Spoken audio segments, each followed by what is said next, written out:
একটা পোস্ট পড়ছিলাম এখানে বসে বসে, সেখানে একটা কথা লেখা আছে, সম্মান রেখেই বলছি, মাত্রই ফেসবুক পোস্টে, এখন টিভি মনে হয়, তাদের একটা পোস্ট এসছে, ঢাকার খালগুলোতে রাজনীতিবিদ মেয়র ডিসিদের বছরে 2 বার গোসল করার বিধান থাকলে পরিবেশ ঠিক হয়ে যাবে। এটা একজন জামাত নেতা বলেছেন।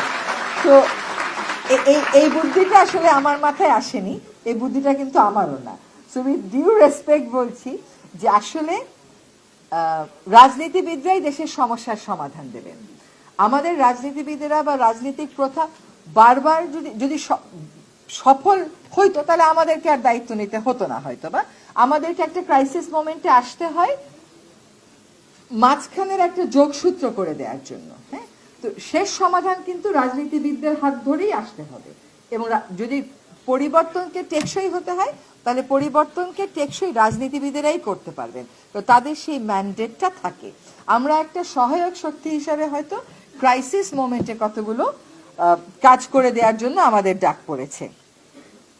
এখন ম্যানিফেস্টো যখন করেন আর রাজনীতি যখন আমরা করি, রাজনৈতিক স্বার্থ আর জনস্বার্থ এইটা কি আলাদা হতে পারে? এটা তো আলাদা হবার কোনো সুযোগ নাই।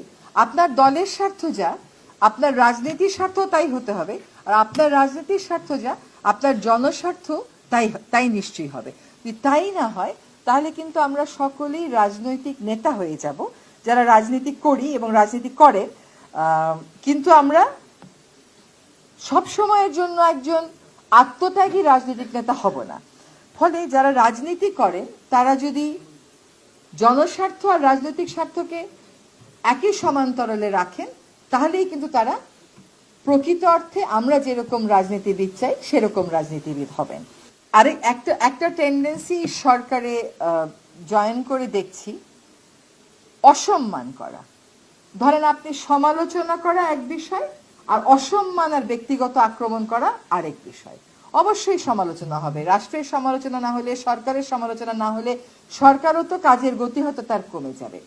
কিন্তু প্রায় সময়ই ভুল তথ্য দিয়ে, বিভ্রান্তিকর তথ্য দিয়ে, ভুল ব্যাখ্যা দিয়ে অসম্মান করার চেষ্টা করা হয়।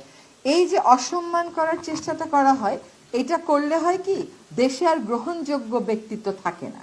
যখন দেশে গ্রহণযোগ্য ব্যক্তিত্ব না থাকে, এটা কিন্তু স্বৈরাচারের একটা স্টাইল ছিল, যে সবাইকে ট্যাগিং করবে, নানানভাবে বলে এমন বিতর্কিত করে ফেলবে যাতে ক্রাইসিস মোমেন্টে কেউ আর দায়িত্ব নেওয়ার জন্য আমরা ভাবি দেশে তো আর কোনো লোক নাই, তাহলে এই কাজটা কে করবে।